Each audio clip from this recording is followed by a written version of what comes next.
right, I should be going. If I'm not, I'll be up in just a second here. Well, welcome back, everybody. It's the first one I've done since I've come back. I hope you won't mind that I'm eating as I do this.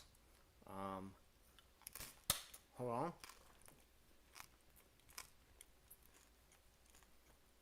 Got to make sure I get chat up and everything. Although I'm not really sure anybody will be on at this time. This is a really odd time for me to be streaming. What? What the heck? Whoa, that was weird. I I shut down my VR headset because I saw it was still connected, and it like messed up something on OBS. It like said it disconnected for a second and had to reconnect. That's really weird. I've never had that affect OBS. Whatever. Okay, let's go. I gotta get everything set back up. Good thing I checked ahead of time. That's the main reason I'm doing this so early. There was a bunch of updates on OBS while I was gone, so it means you gotta almost always set up everything over again. Um, Give me just a second. I gotta check the sound. I don't know if I'm hearing sound. Everything's messed up. I think it's probably just not connected to my headphones yet. Yeah, it's not. It's trying to play through my speakers. Thought so. Headphones. All right, let's see if I can hear myself now. Yep, there we go. All right. Um, you can see I got the Oracles of the Void logo up. I'm just, sorry, I'm just happy. I'm just proud of it. So I hope you don't mind that. Oh, shoot, we already got people in chat. Holy cow. I'm kind of shocked. Okay, give me a second. I'll get chat up. Chat capture.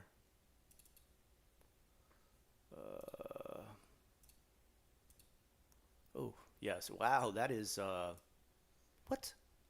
No. Okay. That's a new feature. Give me a second. Gotta remove it now. I tried to turn my chat window in an entire video capture window. Geographer Matt, well, oh hey dude, it's awesome dude. You went up to that next level. Thank you, dude. Oh, what are these new things in chat? There's like little king hats. I guess it's like the different levels. Was the summer hot in Japan? Are you joking, dude? This summer was so insanely hot. This summer is so bad in Japan as far as heat that the government is enforcing new heat stroke policies for businesses that if there's days where it's just like ridiculous for a person to have to travel to work, that they need to maybe think about doing work from home so they don't pass out. And you're probably thinking like, well, what do you mean? Like pass out where? Like if you're on the train, there's air conditioning in there, right? Try being packed in there while you're in there like a sardine, and it's just like, I mean, the body heat just cooks the place. The crazy thing is though, then when like nobody's on the train, it's like a refrigerator. Give me just a second, guys. Sorry I'm taking so long to bring this up. I'm gonna bring chat up in just a second here. Everybody can hear me okay though? How's the sound?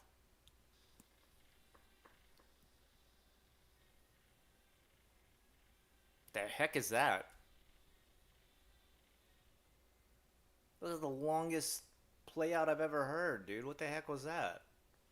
I guess because Geographer Matt went up another level. Oh man, I gotta find the connection to that and turn it off. That was, I mean, don't get me wrong. I love the fact that you did it, Matt. I'm really happy. It's not your fault at all. It's the dumb, sort of, whatever you call it, audio blurt out that it does when somebody joins. I do appreciate it though. It's not totally not. It's me being an idiot with how I've set up the stream. Um, all right. Give me just a second. Oh, I'm rusty. I'm really rusty on doing this. All right. Uh, no, don't capture the whole thing. Why isn't it? Oh, I know what the problem is. Wow, I am really rusty. I forgot to pop out chat. That's why it's not seeing it as a separate window. All right, cancel. Let's try this again. Oh my gosh. Well, I guess it could always be worse. It could be as bad as the first time I ever started doing this, and like the mic didn't work, and I had so many different problems. All right, let's get this done. All right, create new. There we go. All right. Yeah, all my settings are totally changed out. All right, that's okay though. Open an app. What does that do? You can change. Okay, got it. No, that just totally shut it off. Okay, sorry. Let's not do that.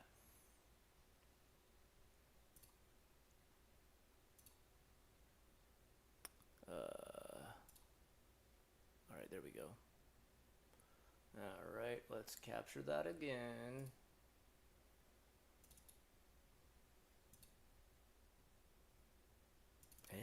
Oh, there it is. Okay.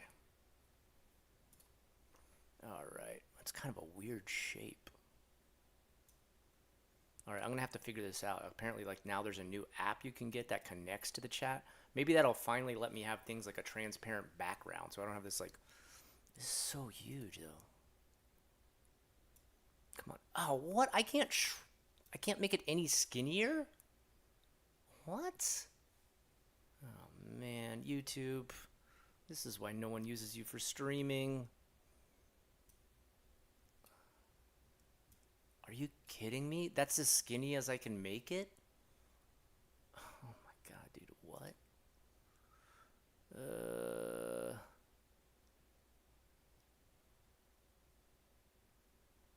App.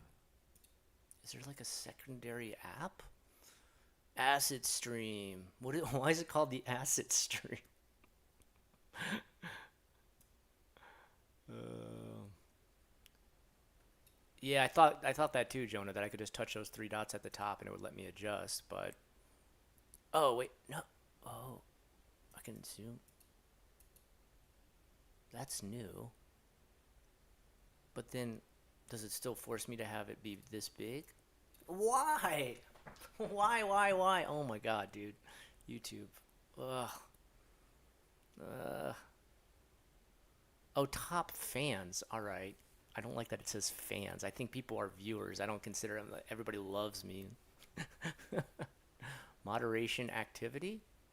Moderation activity will be shown. Um, I'm going to turn that off. That was an optional thing. I'll ask mods later in Discord if you guys want it shown or not. Timestamps. What does that do? These are all new things. It's totally different. Live chat. Top chat. Some messages such as potential spam. All right. Live. All messages are visible. Let's do that. Let's just do live. I don't think anybody's going to say anything insane. We are only fan. I just think of you more as like audience or viewers. Like I don't always, because I always feel like a fan is like saying like, oh, I'm so special. I've got so many fans. But I feel like you guys are more like friends. Like I feel like I'm hanging out with friends, and it's like a peer level activity where it's not like I'm the great star while my fans crowd around me on the internet. Like, come on. Um, Nonetheless, I mean, if you say you're my fan, I'm always very humbled by that. Um, how is it? Mm, I gotta zoom back in. It like, cause I don't know why. I've got to figure this out. Apparently, there's like a new chat app that can go along with this, so I need to learn about that. All right, where's the zoom in, zoom out thing? Oh, there it is. All right, we'll figure all that out later. I'm not going to spend the whole stream screwing around with chat. I mean, I am going to mess around with you guys, but I mean, I'm not going to mess around with the program the whole time. All right, let's move this over here. Don't tell me this is going to affect the size. Oh, weird. When I put it on my other monitor, it can shrink. That doesn't make a monitor shouldn't affect. What? Whatever. I'm just happy I can make it skinnier. When it was on my biggest monitor, I couldn't make it smaller, but when I put it on my smaller monitor, it let me shrink it to way skinnier. That I don't feel like the size of your monitor should affect the adjustment of a window. I don't know. I don't know how anything works. This is my first day using a computer. I usually just use an Abacus or two lemons connected to a battery. I'm from Sweden. Oh, cool. I actually have two long-term viewers who I've actually hung out with in real life who are also from Sweden. I was actually, at one point in my life, I was like really interested in becoming a citizen of Sweden. Like I started looking at like what the testing was and everything like that. But yeah, never did it. Sweden, it sounds like an amazing country. I've never been, but everything I've ever heard about it, I'm like, it sounds so cool.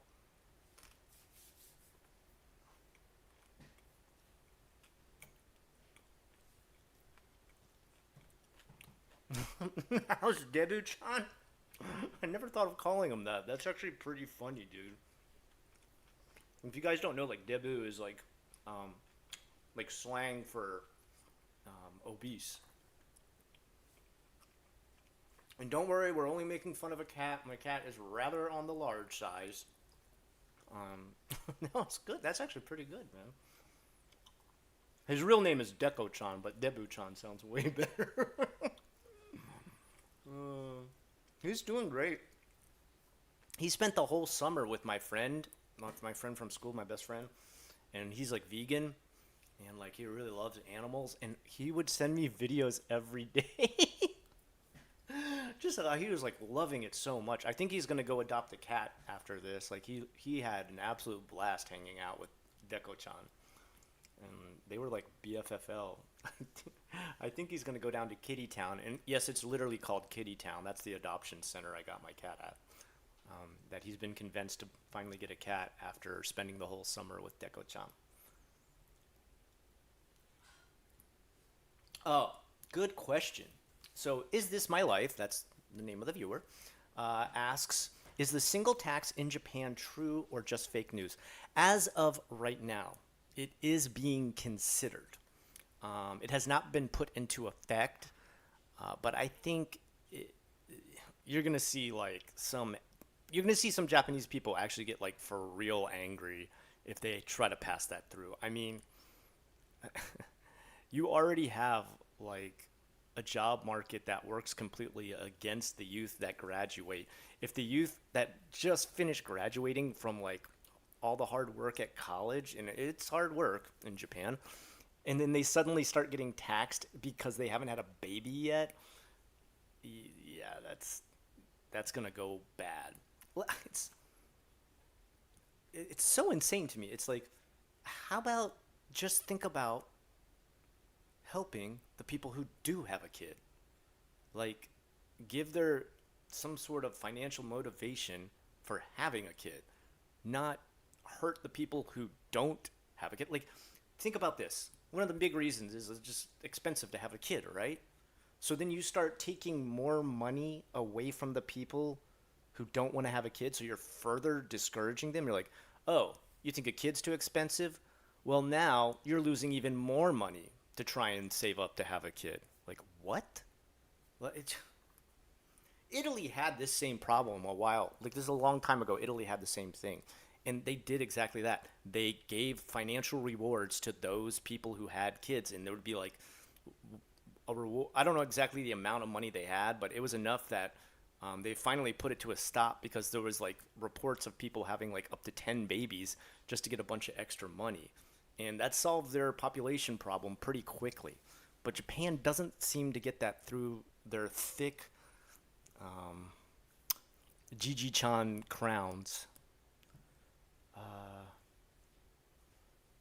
Oh man, there's so much to catch up. Wow, you guys are like super active the second I get back online. I thought it was gonna be like a total like wasteland of, but I'm so happy. I'm so excited. Thank you guys. Wow, all these messages coming in. All right, I want to take the time to read everything. This year I've really cleaned up my diet. Um, it looks like it would be like a pretty high calorie snack, but it's rice cracker with turkey pepperoni, pepper jack cheese, and jalapenos. So it's actually very very. Do you know like rice crackers? You can eat like 30 of them, and it's still only like a couple. Like it's like 20 or 30 calories. It's like insane low calories.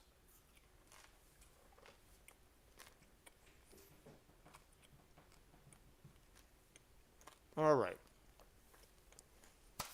Jonah. Is this my life? All welcome. Geographer Matt, welcome. And what's up? I hope you got to see some of the stuff I posted about the TTRPG. Who else do we got? Is it just Zoopnai? What's up? Zoopnaya. Zoopnaya, is it? I don't think I've seen that name before. Is it someone who's changed their name, who's been here for a while, or are you just like your first time on the stream? Omerta, glad to see you doing well. Thank you, Omerta. So nice. Um, is this my life? You're so nice. We are fans. um, I can show you around. Oh, dude, I would love that. Is this my life? Someone to show me around Sweden, dude. Yeah, if I ever, I'll definitely like. I would make an announcement if I was ever going there. I do plan to eventually go there one day. I really, I used to be like real. I don't know what it was like Sweden. I guess because I had two friends from there who came to visit while I was in Japan. Um, and I was just like really excited about. I don't know. I liked a lot of the rules and stuff you guys had. Although I did hear that like food and like groceries are like really high price. Like it sounded kind of insane, like how high. And oh, also isn't it like to like buy alcohol? It's like going to like a bank teller. Like you have to point to stuff behind them and be like, "Excuse me, um, I'd like that natty light in the very back of the room back there." And then like even medicine too. Like you have to be like, "Here's my problem," and then they'll be like, "All right, this is what you need to take." But I heard once you take it, it's like hammer pills. Like they really work well. How was the heat and humidity? Dude, it was so freaking hot. Dude, it was so hot. Look, you're talking to a guy from Florida. All right, I grew up in the heat, like absolute like death heat, like, and the big differences in Japan when you step out onto the street, all the buildings are like blocking any kind of flow of wind. So you're not getting like a nice soft breeze like you would get in Florida. The temperature's about the same where it's like, okay, we're going to do Fahrenheit and Celsius. So like 43 Celsius and about 100, 110 some days in Florida. Same, about the same, right? But it's just like, here's the thing, like, first of all, the buildings are blocking any wind from flowing through, so you're not getting like a nice breeze. Number two, even when you get well, I'll talk about that at the end. When you get outside, the heat of cars hits you right away, and you're like, what are you talking about? Like you hanging onto a car while you? No, but you and the cars are right next to each other, so like underneath the undercarriage where heat is just like gushing out, you feel that like right next to you on the sidewalk as you're walking by, and cars all the time are like bottlenecked and at a standstill. On top of it, and you don't really think about this until you see it in action in Japan. Every single AC unit, and I say AC unit, it's just like a space cooler that's turned on, has a fan unit on the outside pushing the humidity and heat out of the building. So you literally have heat being pushed onto you from these as the heat from the actual weather's being pushed onto you, while on top of that the heat from the cars is being pushed onto you. And plus, I mean, you're like in super pitch black tar streets, which Japan, they keep them fresh and new. Like they don't let them crumble and fall apart like they do here in America. Well, America's got a lot more roads. It's not really a fair comparison. So like it's brand new bacon tar, like just throwing the heat back up on you. And and then everything's gonna be crowded too, so you got body heat on top of it. It's not like there's like a big space between you and everybody else walking down a lot of places, especially when you get to the subway. And then you're like, okay, finally I'm back inside, I can get relief. And you have to turn on the AC unit and wait for it to start to cool down, like another like 10 to 20 minutes before you even start to feel that cool weather.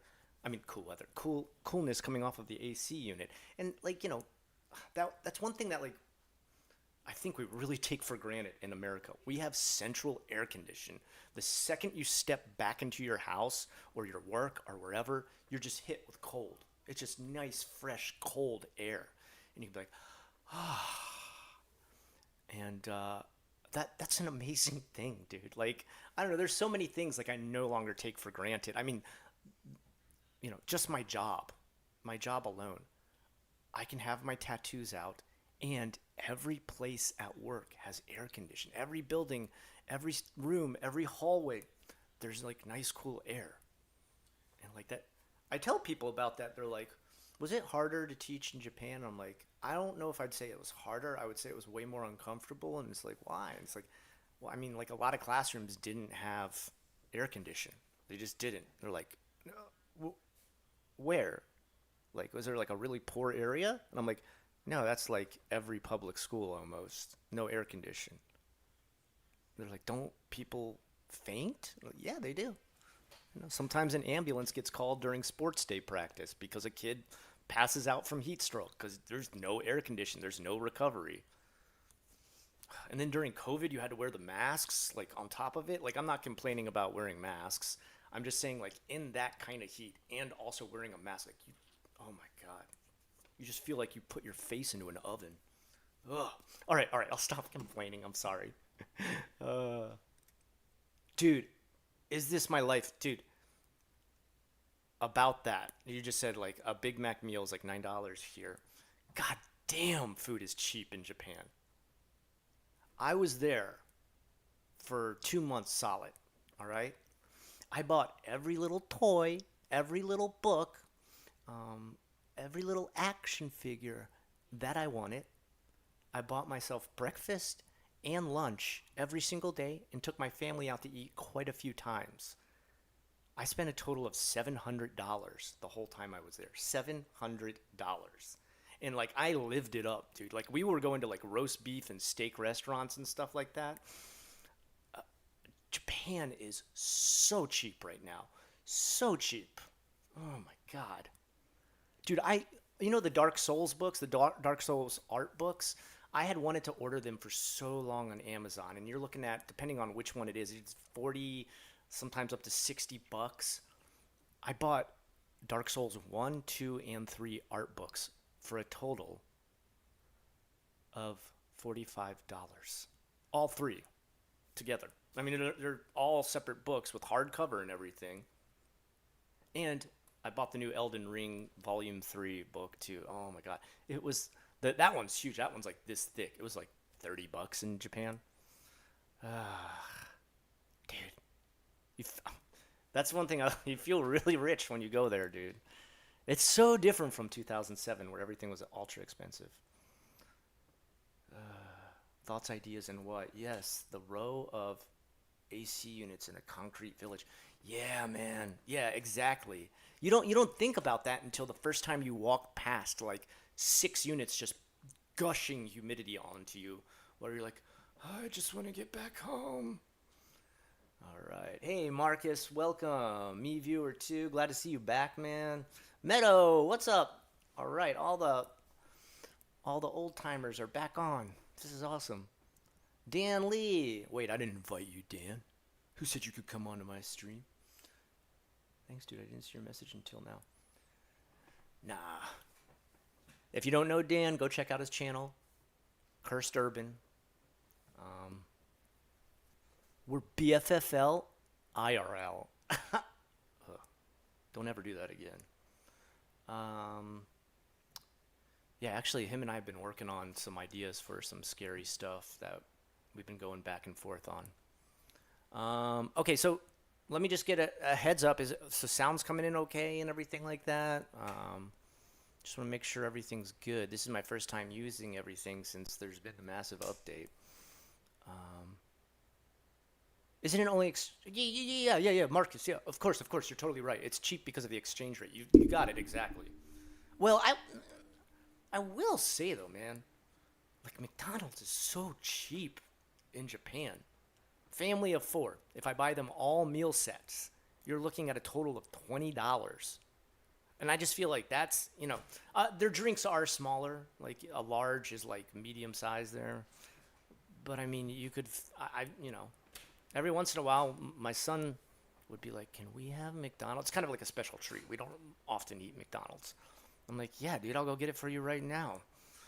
$20. It just blows my mind. I think it would be if I fed a family of 4, all special sets and everything, double cheeseburger set and all that kind of stuff like we usually eat. You're looking at like $45 out here in America, which it's just like, well, why don't I just go eat at a real restaurant then that's gonna serve me?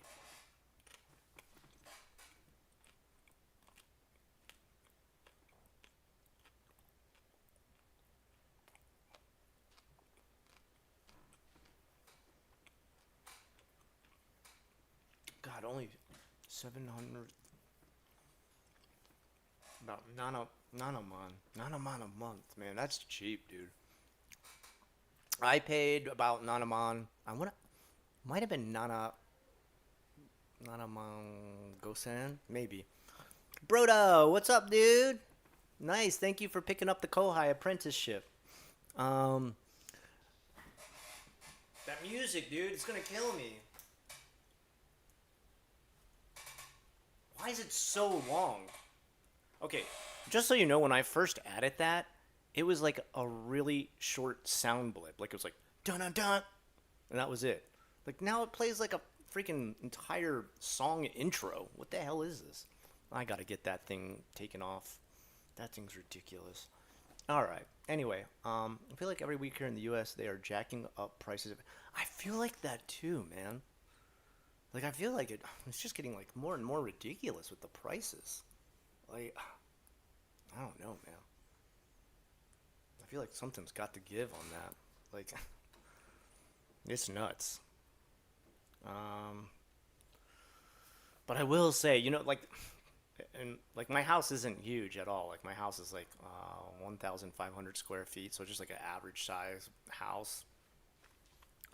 Like actually on the low end of sizes and stuff like that. Like as soon as I come back home and step inside my house again after 2 months of being away from it, I'm like, my house is gigantic. It's so huge. That's one thing it'll really make you appreciate living a long time in Japan. You'll just be like, oh my God, is my place huge?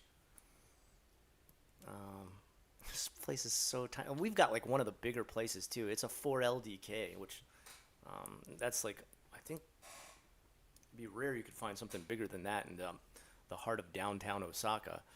And it was built back in the 70s too, so they tend to be bigger the older they are. And it just feels so tiny. It's so tiny. Even even like just like the tables and the chairs, I forget that everything's made for like way smaller everything. Like your table doesn't come up as high, your chairs don't come up as high. The shower I gotta bend over in just to be underneath the shower head. Oh man. Never think about that until you go between the two countries a bunch.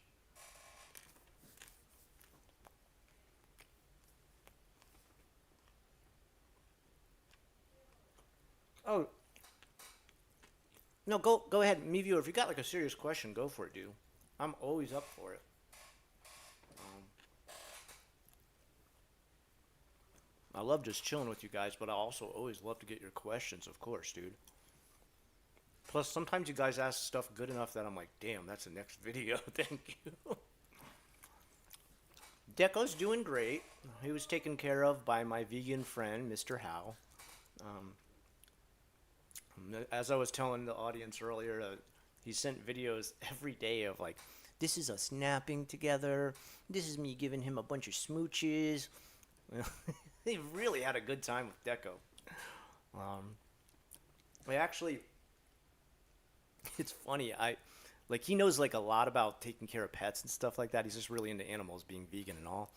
And I remember before when he first met Deco, he's like, "Oh my God, that's a fat cat." And it's like, yeah, it's true. He's a big old fatty.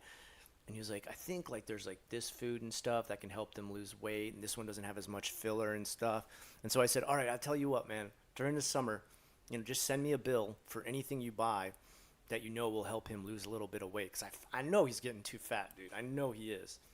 And he was like, yeah, of course. And then he was like, "Dude, I don't think he lost any weight. I love him too much. I had to feed him." And I was like, I understand, dude. He'll really pull at your heartstrings if you don't like give him his snacks right away. Oh, hey. Oh, I'm hungry. Like every time you walk past him. Let's see, what do we got? Welcome back, man. Glad things went smoothly for you. Thanks, man. I hope everything's going good for you guys too. I haven't asked yet, like Eric, Jonah, and I hope life's treating you good. Yeah, I apologize to everyone when I like kind of dropped off the Discord for the 2 months. I'm sure you understand. It's family. It's all about family. Well, Actually, that, I mean, I had like 4 root canals too. So like, yeah, just getting even online to talk and everything at some points, I was like, oh God. Um, but hey, I have the best dentist in the world, man. My wife, man, dude, I don't know how she does it.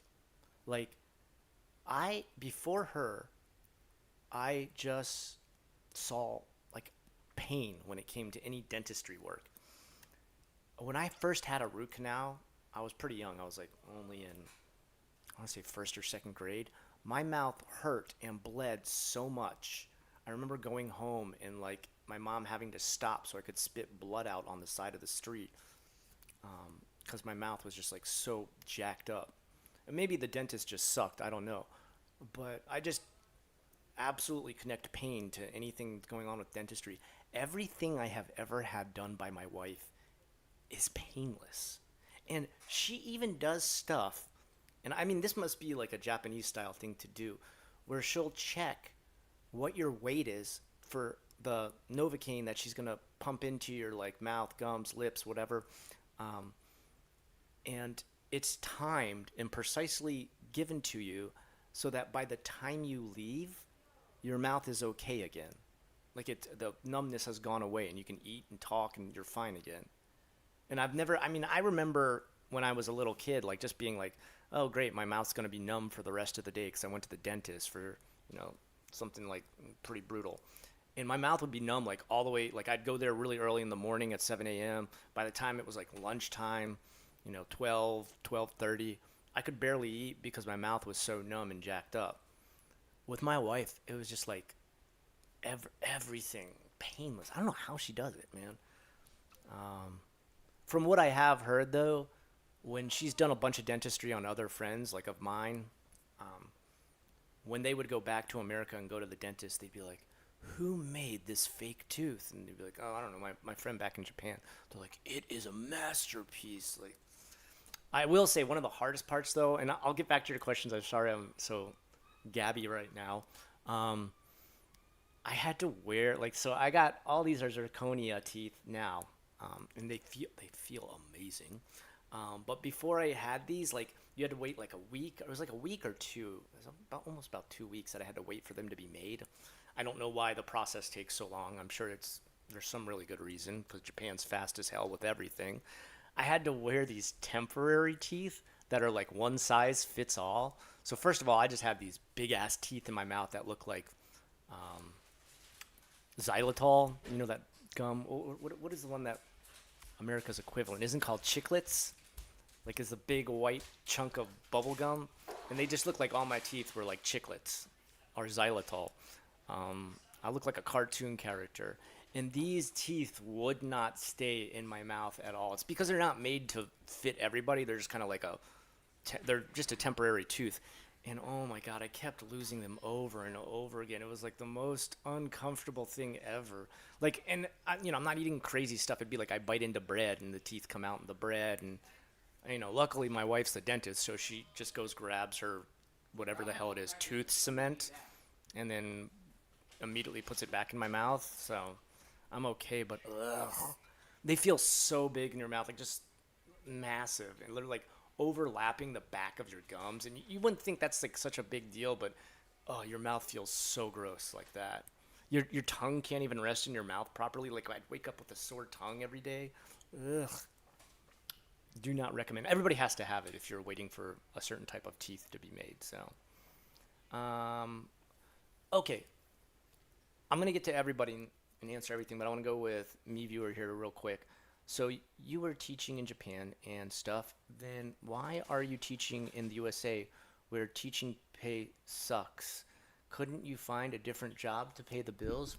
Why invest in America for your family again? Okay, good question. And not only is the pay bad for teachers in America, I work in Florida, right? The lowest paying state of every state in America. So you're probably like, whoa, what the hell, dude? Why? Um, there's a couple reasons. Number one, even though America pays pretty crap for teachers and Florida pays the worst, I'm still making, holy crap, now after 3 years teaching at the same place,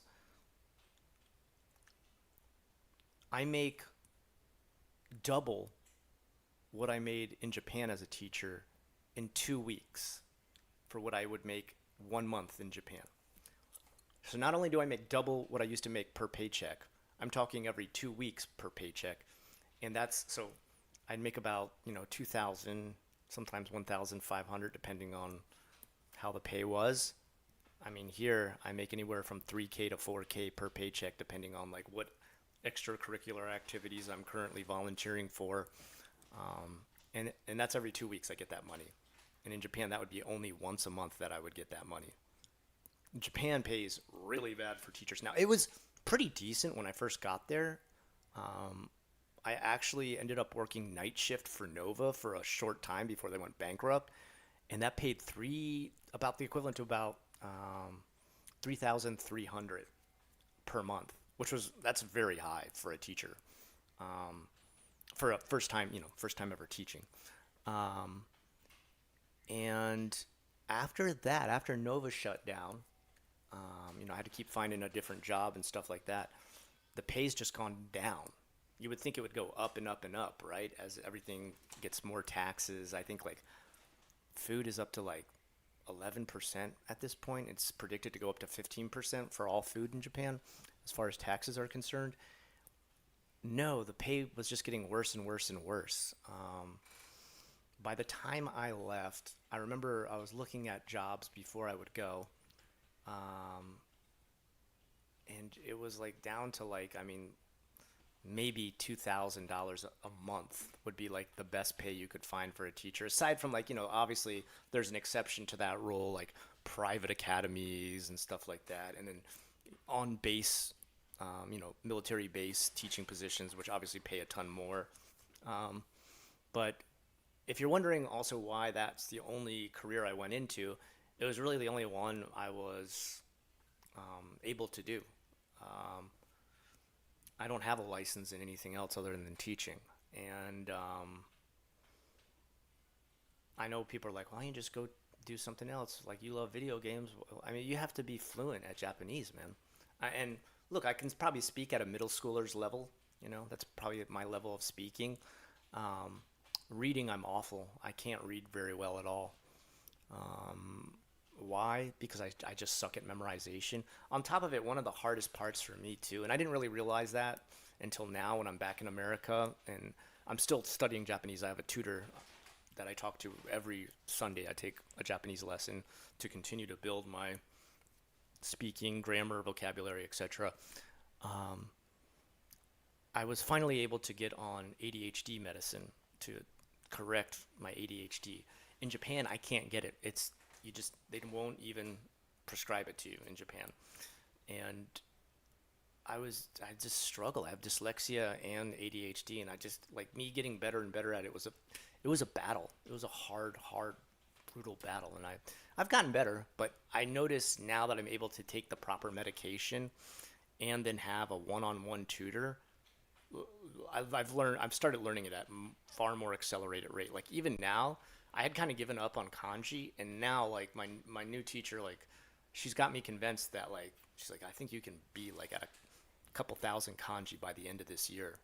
Um, and so she's got me doing the cards, flipping them around and doing that, trying to understand how the bushu change and work with all the kanji. And it's so much easier for me to grasp, handle, and organize in my head because I can take, the proper medication to be able to do that. Whereas in Japan, like, trying to listen, trying to understand, trying to slow things down so I could make it through a whole sentence that someone was saying and then reply properly back. It was hard, and so that probably also limited me. And like, look, I'll totally put that on myself. Perhaps I was lazy with my studying of Japanese. That closed me off from markets, different job markets and stuff like that. I'll take the full blame on that. But at this point, Japan pays so poorly, there would be no point in trying to like earn a living wage for my family out there. It's not comparable anymore. Even if a job paid um, yon yonhakuju or something like that, like close to what would be, like they would consider it almost like, oh, it's $4,000 a paycheck, but no, really, it's yen. So it would be what the exchange rate's at, like what, 150 to the dollar. So it's almost like you're only getting half of that when it comes to the exchange rate back to America. It's just not worth it. Um, and it's sad, dude, because I love Japan, dude. Honestly, yeah, like if I got like a dream job, like I don't know, voice acting or um, video game design work, art director in a video game, or just even like character designs or something like that. Even if I got to be an art teacher out there, which that's what I do now. I'm an art teacher. Um,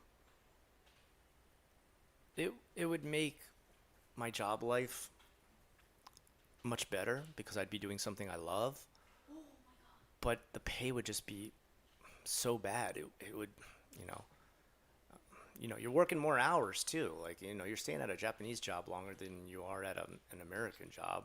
American job is like 8 hours, you're done, go home. Well, I don't know. For teaching, it's not always like that.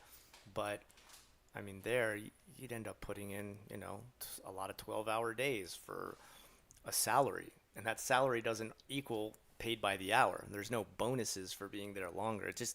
And then on top of it, that salary is only worth like, what would I say, three-fourths of what you're actually getting because it's yen. I don't know. Um, if I could, here's one thing that would make me maybe stay, is if I could make the money I make here in America now teaching art, and I still got to teach art, but I lived in Japan. That would probably be a really good situation because I'd be earning quite a bit. Like I'd be getting close to like what my wife earns as a dentist. That's how comparable, like, the yen is so weak right now. That's how close we're getting to comparisons. Like it's sad, man. I hate watching this happen to Japan because I love the country. All right, sorry. Let me get back to good question though, man. Good question, me viewer. And feel any of you guys feel free to ask me stuff like that anytime. Like, um, I know some people might take stuff like really personal as far as like questions like that, but not me. That's honestly what I'm here for, to give like a really balanced view of like why decisions are what for people, Gaijin living there, or the situation job wise too. All right, let me catch up. I have cyber teeth. Yeah, yeah. These zirconia teeth are super cyberpunk. They feel like it feels so weird. Like they feel like smooth, like marble smooth. And I was telling my wife the other day, I was like, of course I brush every day and everything like that, but no matter what, you still have like a plaque buildup, and I never feel plaque on them. Like they still feel like as smooth as the first day I got them. And she's like, yeah, that's zirconia. Like that's how it works. That's why like they cost a ton more than like what's the other material they use? I forget it. I can't remember what the other stuff's called. But she's like that makes a big difference. If you ever have to get a bunch of teeth replaced, I highly recommend zirconia. I am not sponsored by zirconia. All right, sorry. Let me get back in here.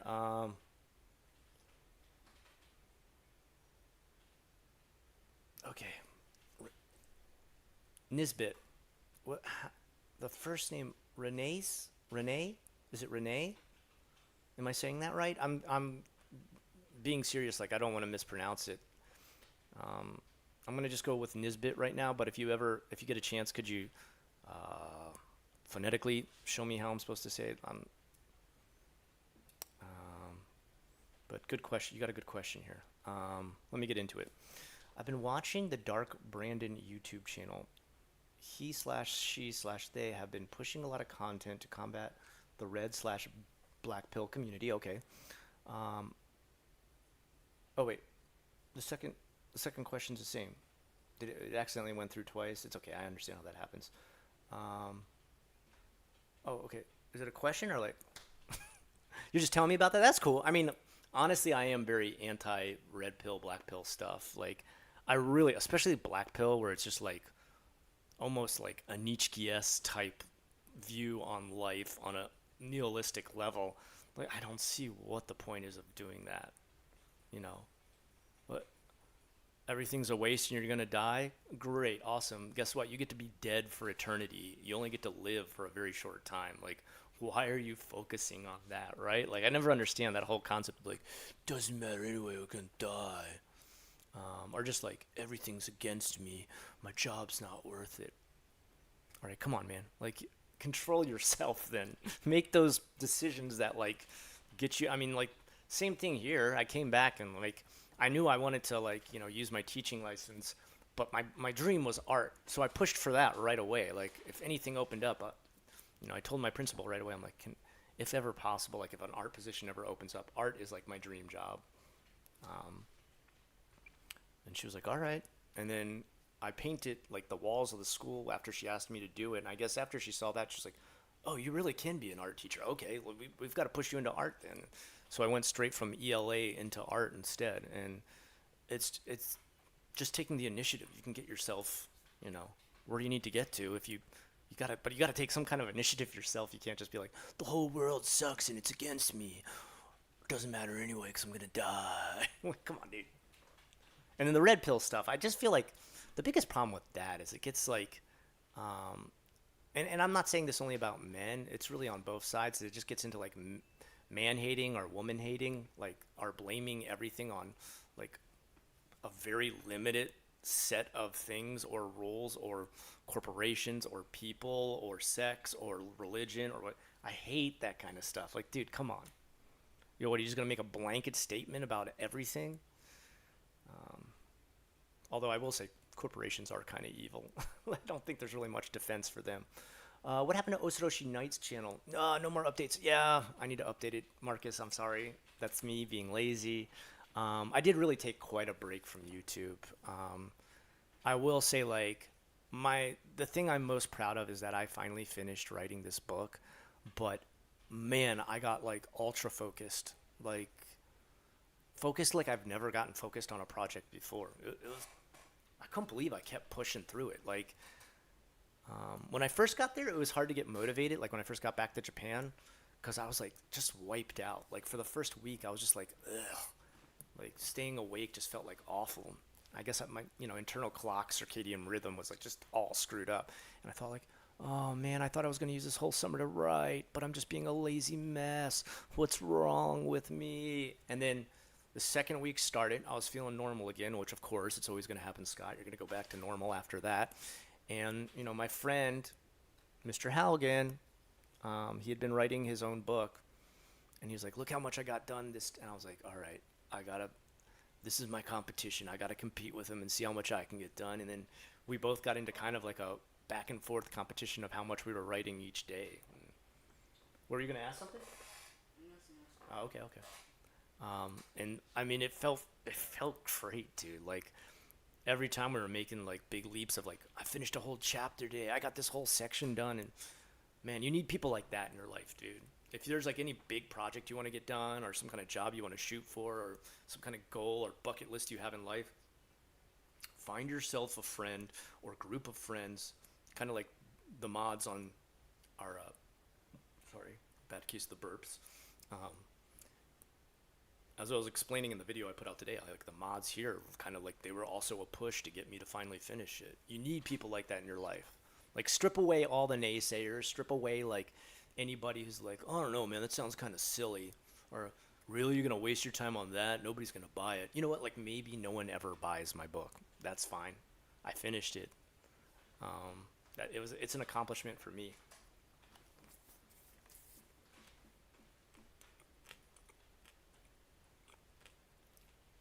Yeah.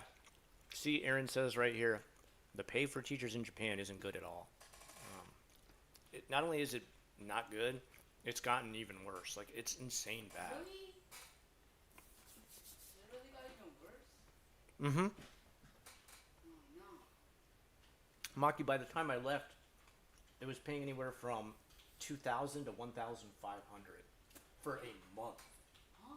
For a month. Like that's only like 1 week of pay for me here. I'm sorry, like two. Well, no, that's about 1 week of pay actually. Yeah. All right.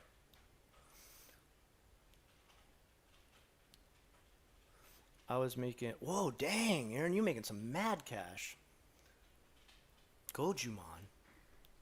per month by the time I left Japan teaching and translating, but that is only because I quit taking full-time jobs after being there 8 years and built a base of, yeah, she had all her own private students. Yeah, yeah, yeah, yeah. And like the good thing with private students is you can make your own hours, you can make your own prices, you can make specialized lessons, such as like, oh, I'm only doing business lessons and I charge this much because I know you're in business and you can afford it. Um, you could get into like medical and stuff like that. It'll take you a long time to build that base, though. Um, yeah, 8 years, she said. Yeah, makes sense. Um, I was kind of getting there. I was up to Yeonjuman, which is like, uh, like I don't know, like just a little like a little less than what Aaron's talking about here, if you understand the exchange rate and stuff. Um, but then I hit COVID. I opened my own school. I did start to garner my own students. I did start to build it up. Then we hit COVID, and then just everything changes after that. Um, you lose all the students you already have because by the time the school opens again, they've graduated. Like I only had like elementary school students that I taught, and by the time my school opened again 2 years later, any of those that were, in Yonnensei, the fourth year of school, they're Rokunensei now, and that's the last year. They don't need English anymore because they need to go to Juku. It overrode what I needed to teach for what they needed to get into middle school, which I totally understand. It's not their fault.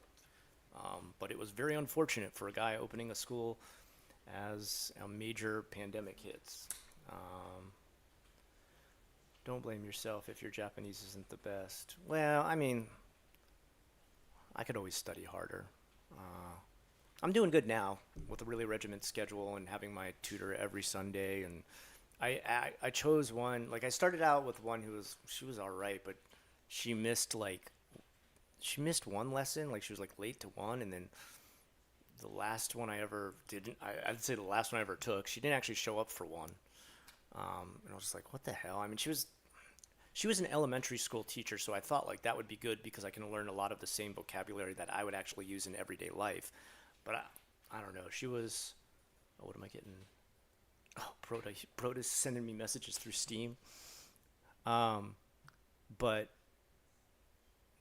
I guess like she just wasn't mature enough to keep a tight schedule for private lessons because she like missed it and like was like, oh my god, I totally forgot today's our lesson. It's like, yeah, it's the same time every day. Um, every Sunday it's the same. And I mean, not like she was like slammed with a bunch of other lessons. I know because you can see how popular they are on Preply.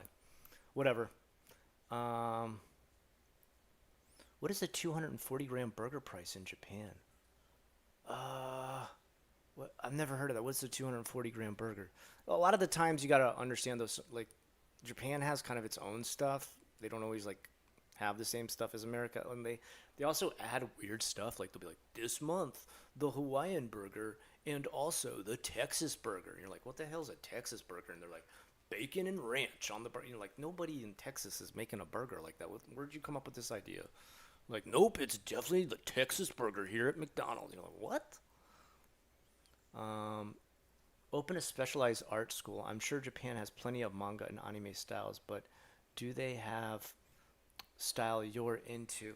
It's funny you say that. Like, near the end of when I finally closed my school out there, that's what I had thought. Like, I thought, like, why didn't I just make an art school to begin with? And the thing that kind of pisses me off is like now well, it doesn't really piss me off. I'm not angry about it, but there's a lot of schools that do English through other things.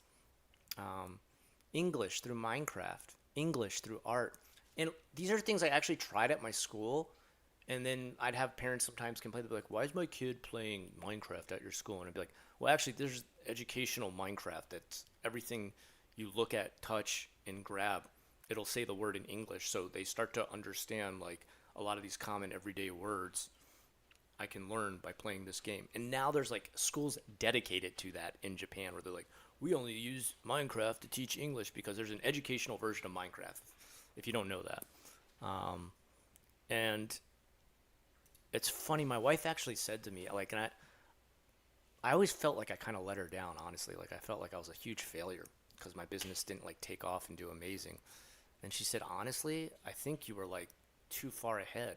Like, you were trying stuff that now schools are starting to do in Japan, but you were Yeah. trying it before then, and people weren't ready for that yet. And I'm like, man, maybe she's right. I don't know. I don't know. That's why I love her, dude. So nice to say that, dude. I just feel like a failure though. I got that. You're not a doctor or a lawyer. My son said you are a failure. You're not a doctor or a lawyer. Just an Asian joke. It's just an Asian joke. But I don't know. Now I just feel really fulfilled with what I do. Um, you know, I feel like teaching art was what I was always supposed to be doing. It just fits me so well. Like it just feels like, I mean, there's literally days I'm excited. Like I'm like, oh, I've currently got this project going. I can't wait. I've never felt like that about a job ever in my life. Where I'm like, oh shoot, I remember this is going on at work. Oh, dude, I can't wait to get back to that project. Like I actually have days like that during my job. I mean, there's days that are not fun at all, like testing days. Oh, testing, they're bad for every teacher though. Testing's like, ugh. You have to sit there in silence for like 8 hours because it's like county rules and stuff like that. Ugh. But that's like only what, a total of like maybe 4 to 8 days max through the whole year. Who cares? Um, I learned English because of Tomb Raider. Yeah, see, that's the thing. Like the people I've met who speak the most fluently in Japan never learned from any of what they call the Eikaiwa, English conversation schools. A lot of the people I met who could speak really well, and it's rare in Japan, like it's still one of the lowest English literacy rates in all of Asia, were people who had learned it through movies, sometimes video games, like Anne's talking about, or even one of the best ones I met. She had I learned everything from games. You learned almost all of it from games. Yeah. See, like what, like chatting and stuff and playing online and everything, right? Yeah. Yeah. Um, there was one girl I met who she had learned everything because of heavy metal. Like she was like really into heavy metal, and she would watch like all these interviews in English and everything. The only funny thing that started to happen is like when she would talk, like her Japanese voice was like, "Ohayo gozaimasu, Deji-chan desu," and like, but when she would talk in English, she'd be like, "Hey, it's me, Red Chan. I'm here to talk." Like, I'd be like, why are you talking in such a deep voice? But that's all she had ever listened to was like these deep metal vocal type people. So she would speak like that when she spoke English. Really funny. Um,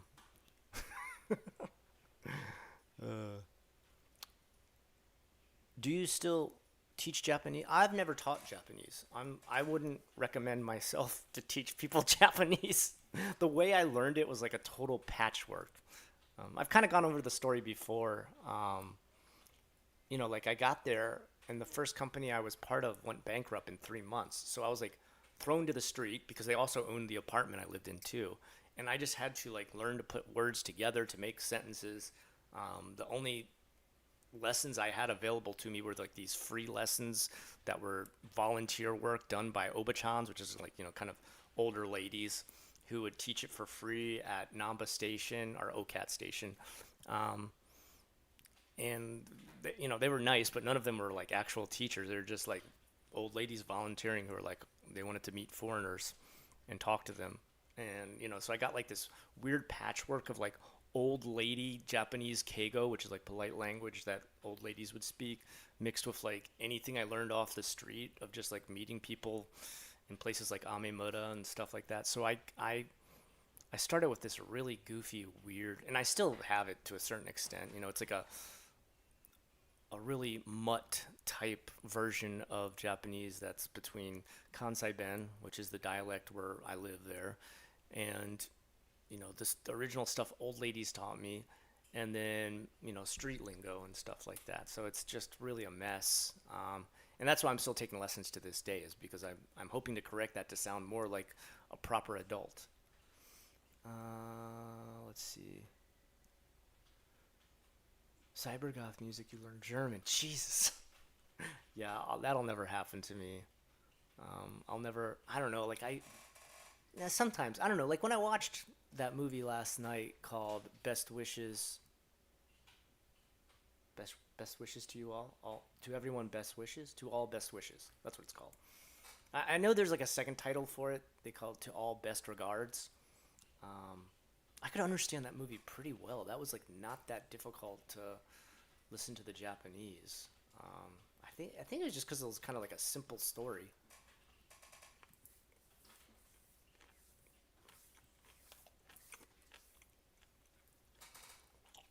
Yeah, what Meadow's saying right here, she says, old geezers are hoarding all the wealth, and they wonder why no one has kids anymore. That's it. She nailed it. I mean, that's a big thing, especially in Japan. It's Oji-san Seijika, old men who are in the government. They hoard everything. They got all kinds of underhanded deals going on. Um, a lot of them are in bed with the Chinese, with the um, what do you call it? Um, Fentanyl being mailed out from Nagoya. Check it out sometime. Research it a little bit. They have all these trade deals and everything with fentanyl that's going through Nagoya and stuff like that. And they're fine with it because it doesn't affect their family. Because that's what you really got to think about. This is what these old men in the Japanese government, and don't get me wrong, America's got plenty of people like this too. All right, um, they're going to take care of themselves first, their family next, their bank account, line their pockets, maybe help out some friends, so they'll help them out back. And then if there's still something left over, I guess we can kind of think about the citizens of Japan, maybe, but not too much. That's kind of how it works. Uh, I haven't seen the new season of Peacemaker. That is a pretty damn good show. I went to anime and deeper into culture. Oh, okay. That's how you're learning some stuff too. I swear they're dragons in disguise. Is everywhere even here in Germany? Oh yeah. Yeah, Marcus says that's the same with the politicians out there too. Yeah, yeah. Sadly, I you're not the first person to say that. I've heard that every time I say it. People are like, "Oh yeah, that sounds like our government officials too." I don't know. Um, I don't know what's something's got to happen eventually. I mean, here in America too, like it's not going well. Like I'm very grateful I have a job. Like I have so many friends who are out of work and they cannot get a job. Like, and I'm talking like even just like crappy jobs and stuff like that. Like they're having trouble getting even jobs like that. Let me see. I'm gonna go back through. Bro, I am the Texas Burger. Best quote ever, Jonah. When I thank you in the Oracles of the Void book, I'm just gonna list you as Texas Burger. Like also special thanks to Texas Burger. Open a yeah. Brown pill. Brown pill. I don't know what brown pilling is. I've never heard of that one. Maybe just a joke. Let's see. I'm just going back through to make sure I didn't miss anything because I was really yapping a bunch. If you take the same square foot,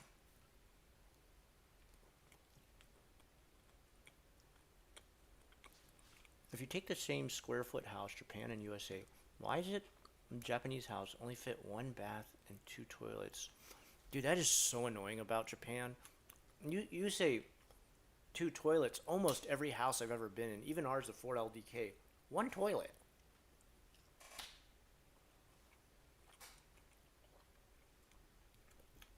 Like when everybody's trying to get ready in the morning, it's such a pain in the ass. I mean, I live in a very cheap house considering the prices in America. Mine's about 200K. Of course, two full baths. Not to mention mine's like a giant walk-in bathroom. And then my son's got his own bath, his own shower, his own bathroom, his own, everything. Sink in there, like medicine cabinet, everything. And it's just standard. I don't know. I guess it's due to plumbing or something like that. Who knows? I heard once, I heard Japanese people tell me once, they're like, oh, well, we don't have central air conditioning because we have earthquakes. I was like, what? What? They're like, yeah, it would break easy in an earthquake. It's like, so I mean, like, cooling systems, like a a space cooler is gonna break just as easy in an earthquake. What are you talking about? And they're like, yeah, you can't. Earthquakes are too. It's like California has earthquakes. They have central air condition, and there's even places down in Okinawa that have it. There's like really big hotel chains down there because it's hot all year round. So like that's bullshit. Okinawa, Kyushu area down there, far south, there's like earthquakes nonstop every day. Like they're only like a 4 or a 5 on the Richter scale, but they happen nonstop, dude. And they're not like, oh, we can't do that anymore. We can't have central AC. I don't know. And then why is there no insulation either? I never understand that aspect of Japan. They never insulate anything. Let's see here. I feel like I'm being robbed. What? All right, I'm just making sure I didn't miss anybody. All right, you know what? I'm just gonna go down to the bottom. If I missed a question you had, just because I was yapping so long, hit me up again so that I can answer it. My house only has 2, but I have a hookup for a 3rd in the basement. Yeah, see, like that's pretty standard in America. I don't understand why Japan constantly does the one toilet thing. If we can make the Texas burger. You're still on the Texas burger, Jonah. I should have never talked about this. In Comic Sans bold and italicized, and I'm 100% down. All right, let's see if we can do this. I'm gonna go find you like some of the ridiculous burgers that like Japan makes. They're like, if you haven't heard about it, it's the Windy City Chicago Burger. And what the fuck are you talking about? And then they just like add shit to it. They're like extra lettuce and mayo. The Chicago Burger. You're like, what the hell is that? All right, let's see what we got. Japan special burgers at McDonald's. All right, let's see what we can look up. Now, you guys know the teriyaki one, right? I accidentally ordered that one time. It is disgusting. I like teriyaki chicken, don't get me wrong.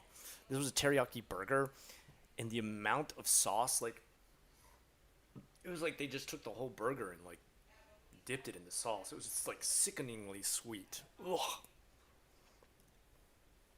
All right, let's see what we got here. If we can get, like, different.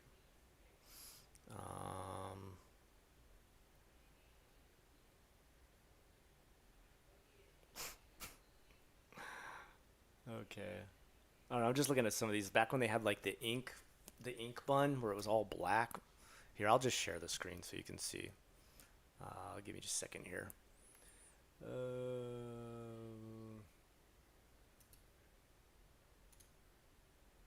Actually, I gotta put this at the top. I at least gotta put it in front of my camera. All right. Oh gosh, I don't know which one this is. Is it this one? Nope, that's not the one. Is it this one? We got 3 monitors, that's why I don't know which one it is. Okay, there we go. Okay. Let's take a look, see. Come on. I'm trying to grab the chat. Lagura Koro Burger. Gura Koro? Is that like a gratin? Alright, hold on. Available during winter. Gratin and croquet? Oh, God. No, thank you. I thought that's what it meant, but I was like, no, there's no way they wouldn't do that. Oh, God. Hold on, let me get my video back up there. Gotta make my face a little bit smaller here, Scott. You're getting kind of ridiculous. All right, what else do we got here? Let's take a look. Oh, yeah, there we go. See it? The Black Ink Burger. That was their Halloween special, I remember. Yeah, there you go. See, look, the Halloween, McDonald's Halloween. Ikasumi Baga. Squid Ink Burger. That's what that means. Yummy. Look at this guy, man. He's having the best burger ever. Oh, my God. Hold on. we gotta do? Hold on. There we go. He's like, oh my god, I'm so good. What is? This is the suit we all wear in America, right, guys? You guys wear that to work every day. The Hawaii burger. There you go. Let's see what we got here. Make it a little bit bigger. Will that go to a bigger thing of it? Here we go. All right. Let me move it over a little bit. All right. Cheese Loco Moco. So, what? Okay. Gariku. Oh, garlic and shrimp? Whoa, how is that Hawaii? What? What? No. Am I wrong about that? Garlic shrimp. Yeah, it's what? No. No. Please, Aaron, tell me if I'm wrong. Is that really garlic and shrimp? I mean, like, I love garlic and I love shrimp, but not on my burger and not, like, I'm not thinking Hawaii. Maybe shrimp, I could kind of. What the hell? Alright, there we go. Garlic shrimp. Oh. Hawaiian burger. Cube. What does that mean? Kyupoku. Kyupoku. What is Kyupoku? Kyupoku. I don't know. What is Kyupoku? Oh, okay. Oh, it is garlic and shrimp. I was right. I wanted to be told I was wrong. What was that? That was weird. My third monitor went black for a second. It probably because it saw that there's actually garlic shrimp. That's probably what did it. Probably fainted. Oh, okay. The Loco Moco burger uses barbecue sauce instead of gravy. So it's a croquet covered in barbecue sauce? Every time I would see these, I'd be like, oh, hell no, that sounds gross as hell. Oh my God. Why, God? That's like a sin against burgers. I did eat the Halloween burger one time, though. It was alright. Just like a burger. Your mouth gets like all nasty black inside, though. Man, I want to see the ones, there's like usually states. Like that one says Hawaii, but I know there was one that was like a bunch of different states. Why does this keep moving around? Oh, I see why. Come on, grab. There we go. Garlic knot pizza with pepperoni, black or green olives. I like that. Sounds good. I love olives.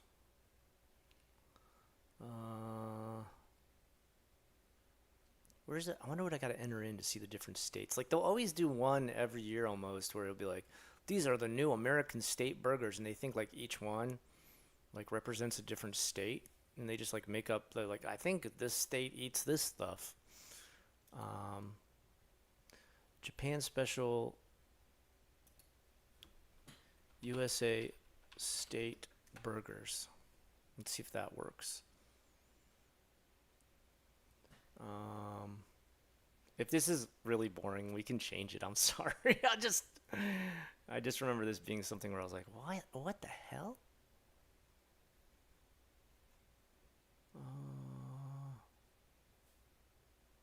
Samurai burgers.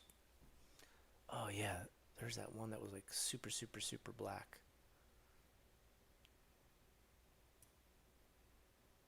There we go. Sorry, I'm just gonna lift that up for a second. Yeah, that's the Burger King one though. I think I remember that one was like ultra black. McDonald's nighttime menu? No.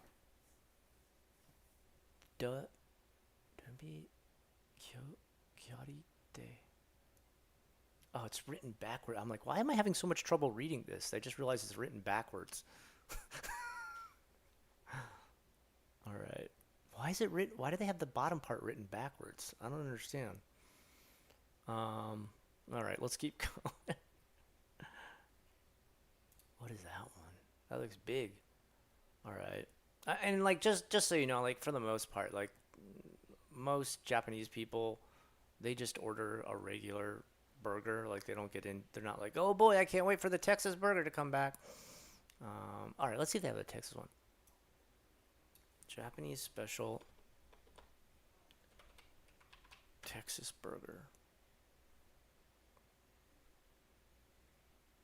Yo, what the fuck is that? Hash brown on the top? Yeah, that's what it is. It's hash brown on the top. Like, look, I love hash brown, but why would you put hash brown on top of a bun? I don't know. Maybe I'm the crazy. Oh, there we go. Texas Part 2. It had a sequel. The Texas 2 burger. Hold on. I'll move it a little bit. Ew, God. What the... Hold on. Let's get a zoom up on this. What the hell? Was that barbecue wings? I mean, no, not barbecue ribs? Yeah, it is. Oh, so like you got like a normal burger with like ketchup and relish and cheese, but then barbecue ribs and onions on the top. Yeah. I know you Texan folk love that combination, right? Uh-huh. What? Dude, look, another Texas. I told you. I don't know why. Like, they love to talk about Texas as far as, like, what the burger should be like. It's either Texas or Hawaii. Is there any other state? If there's another state that I'm not thinking about, Aaron, if you remember another one that, like, has been listed before. Oh, my God. This is too tiny. I need to stretch this back out. You love that Texas burger? Okay. I'll bring you one next time from Japan and mail it to you. That's what I'll do. Hopefully it gets there okay. You're getting real creative with the burger, right? Right, Alejandra? Good to see you here, by the way.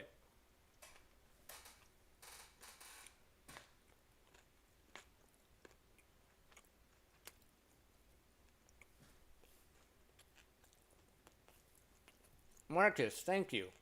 Marcus says, Hawaii is meant to be ham and pineapple. Yeah. Right? That's like the first thing I would think if I, as an American, you know, who's actually been to Hawaii and thinks of Hawaiian stuff. Yeah, those are the first two things. Like, and instead they're like adding all kinds of weird shit. Like, what do you, why do you think this is Hawaii?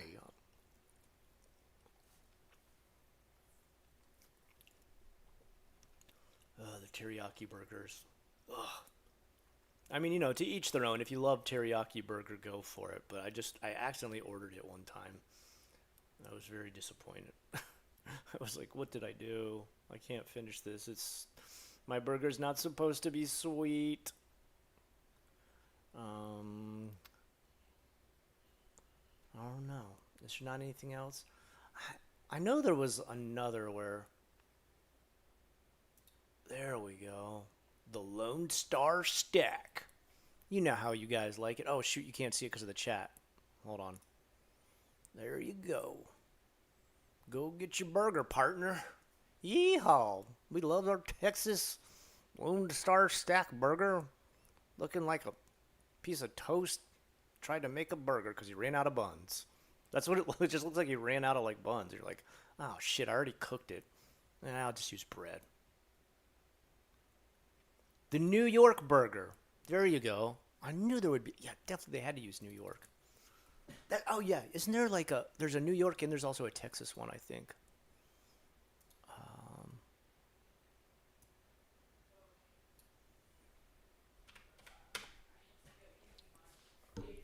All right, let's see what we got for the New York burger. One of them's a fish fillet, which I don't know why you would think of fish fillet. Oh no, is that chicken? Oh, okay. No, that's chicken. Hold on, I gotta make it bigger so I can actually read it. All right. Oh damn, why the hell's that symbol got to be right in the middle of it? Darishiso. What does it say? Putaru. Rutaru? I'm not sure. Puff cheeks. Perfect chicken? Is that what they're trying to call it? My mom doesn't work. And what does this other one say? The stupid camera things. My mom doesn't work. Okay. Let me first roll. All right. Here we go. Oh, Soda News. This place is actually pretty good. Last year, McDonald's surprised customers with Ita ki ni naru Inwai burger. I feel like I went to Inwai burgers. Very, very delicious. The unusual square-shaped burgers were designed to take our taste buds on a trip to the Big Apple. At the time, when there were still restrictions on international travel, they proved to be so popular that they're making a return. Okay, wow, these did well. All right, let's see. We got New York Buffalo Chicken. Okay. Combines juicy. Ugh. Is that what that one is? Is that the middle one? Buffalo chicken. Okay. What you doing? Putataru? I can't understand what they're trying to call that other one. Beef and potato. I know you New Yorkers love your beef potato burgers. Everybody loves beef potato burger, right, guys? I mean, I love potatoes and I love burgers, but like beef potato burger. Deli shrimp. Oh, tartar. That's what it's trying to call. Oh, how did they say tartar? Taru. That's what I was, that doesn't sound anything like tartar. Shrimpu taru. Shrimpu taru. That's why I was like, what the hell am I trying to say? Okay. Maybe it's just me. Maybe it's just my like bad reading. But I couldn't figure out that was supposed to be tartar sauce.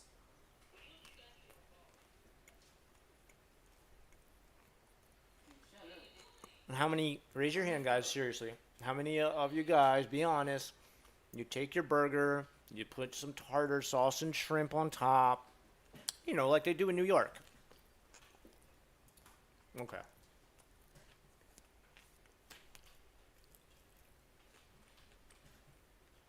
You like that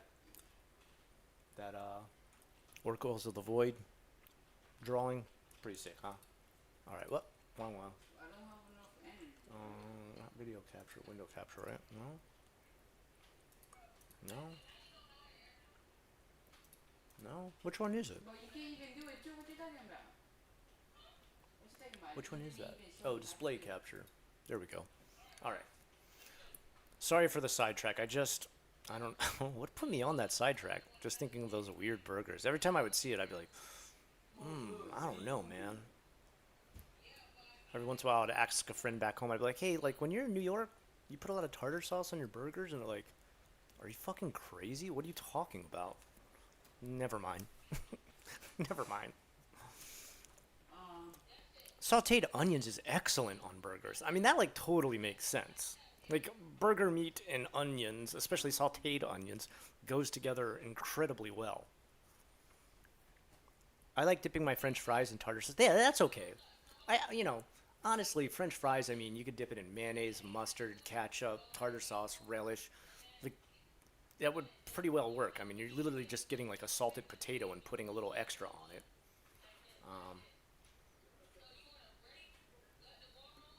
But hamburger meat? I mean, different strokes for different folks. Oh, Mark, what's up? Let me do it. Sorry, I wanted to say what's up as soon as I shoved a big piece of food in my mouth.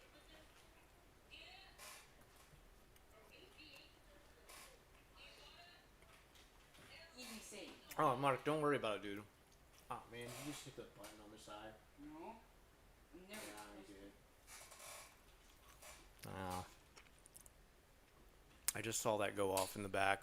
Try to fix it if you can. Alright, on Honolulu at one point, it was popular for food trucks to sell garlic shrimp, but definitely not in burger form. Okay, yeah. Like, garlic shrimp. Like I could see it like in like a pasta, or just garlic and shrimp together. Maybe add it to a salad. That would make sense. On my burger with cheese and ketchup and mustard. I don't know, man. I don't know. I'll tell you what. Here's the plan, guys. Um, can't plan it for this upcoming year because it's a little bit too fast. But um, let's do 2029. Okay, 2029. My son will be finished with graduating and going to college, so life will be less busy. I'll have my teacher's license finished by then too, so I won't have a bunch of tests and stuff coming up. And oh, if you're wondering what I mean by that, like, so you have to requalify every 5 years for your license. And my 5 years comes up in I think 2028, which is ridiculous, right? We get paid the lowest, but is there any other job you can think about where every 5 years you got to get your license again that like pays as low as a teacher? Like the lawyers have to keep taking their test over and over again. It's ridiculous. And then they wonder why there's like a massive shortage of teachers. All right, sorry. I'll stop complaining. That's very niche what I'm complaining about. Anyway, 2029, all of us, everybody here in chat right now, we're meeting in Osaka and we're going to taste test all of the different state burgers. I'm going to call McDonald's way ahead of time. I'm going to be like, look, I've got a really great promotion going on where I use my channel and my amazing audience, and we want to talk about how absolutely delectable and true to the taste of every state that you represent via McDonald's. How it's possible and why we're so excited about it by all of us passing these burgers around and taste testing them, because a lot of us are all from different states within America. And we'll just tell them where you live is actually a state in America too. They won't know. They'll be like, oh, okay, that sounds about right. Same with you, Alejandra. You two will just be like, hey, you didn't know there's a state in America called that? Well, there is. Sorry. There's got to be a city with the same name. There's always a city of like every European country and stuff like that. Oh, also talk to the BK CEO. Okay, I'll do that too. And we'll get like a bunch of the squid burgers, like the different type of squid burgers and stuff like that with ink and everything. And we'll meet up. I'll have all the burgers ordered. We'll, cut them up into little pieces so we're not like taking bites one after another on the same one. That'd be gross. And we'll make a whole taste testers video.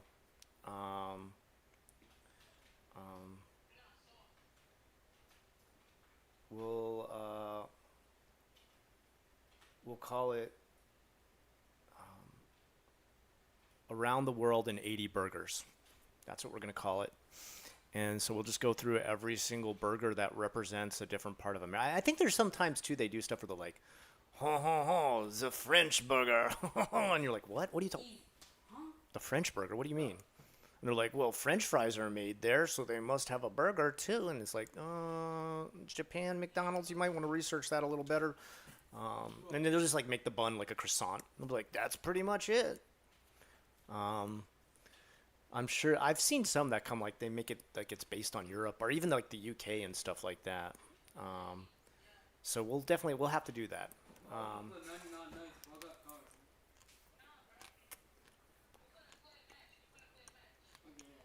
That totally sounds like it fits. I think that sounds pretty legit. They're not going to question that, Ann.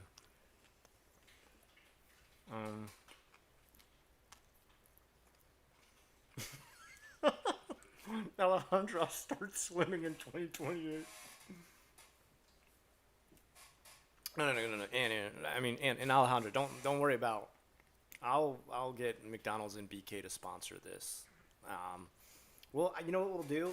We'll make it kind of like a contest, like, which Japan McDonald's or Burger King makes the most authentic state-based or European country-based burger.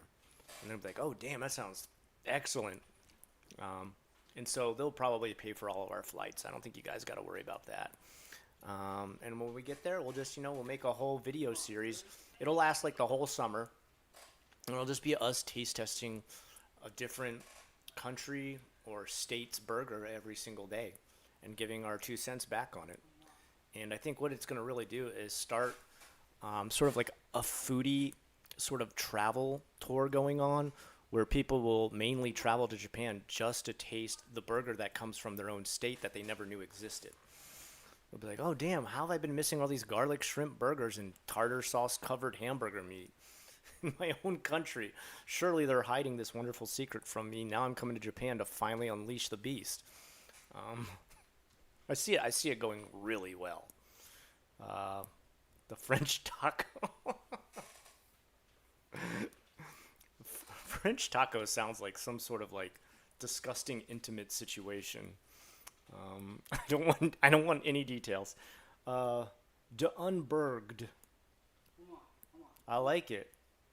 Come on, bro. We're gonna get thick. What you doing? Every vlog, we're like more and more overweight.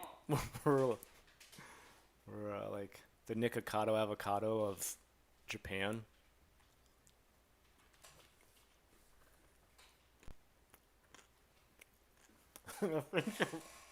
French taco does sound inappropriate.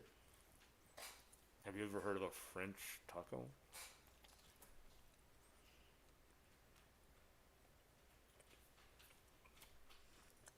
Bro, Mom, you gonna help me or not? If the world is still normal by then. Bro, Mom, babe, what you doing? What's your AFK?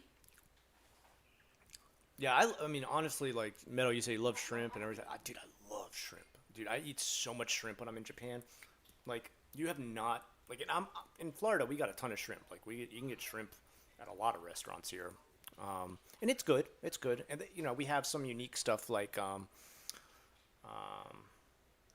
deep fried coconut and honey dip shrimp, which is incredibly excellent. Like, I highly recommend if you ever come to Florida. But then you get to Japan and you realize you've only ever tasted one kind of shrimp. Until I got to Japan, I didn't realize there's like this jumbo shrimp, tiny shrimp, like kind of shrimp that's like more of like a flat style shrimp. And then there's like these gray and dark red shrimp. And then there's also like the really, really big one where it almost looks like a lobster and it's still a shrimp. You're like, you sure this is a shrimp? This isn't a lobster? And they're like, no, this is another type of shrimp. And then there's like, oh man, there's so many different types. Like you find all these other different type of shrimp. Like one that's like totally like stark white. I don't even know what they're all called, but it's all on all different types of sushi and sashimi. And I just eat it all. It's all so good. It's incredible. Like, I mean, every piece of fish you're going to eat in Japan is so fresh. Like, that's one thing I was so spoiled by in Japan. I came back to America and I'm like, I don't ever want to touch fish here. Tiger shrimp, that's the one.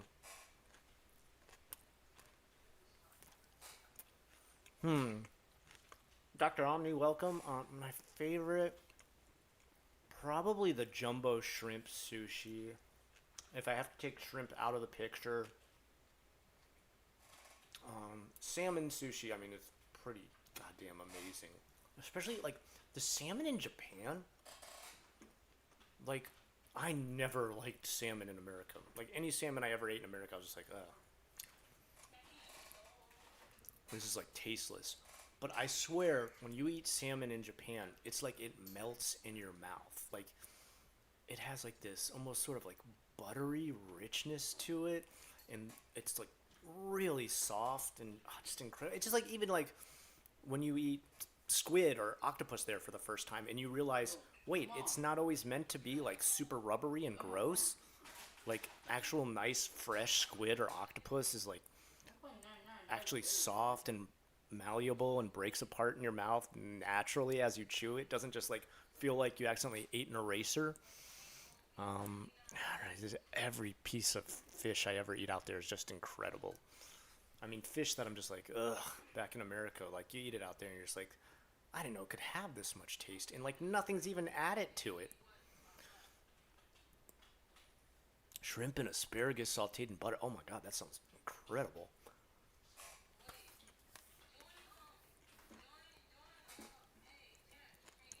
My kid's favorite Japanese food. That's a good question.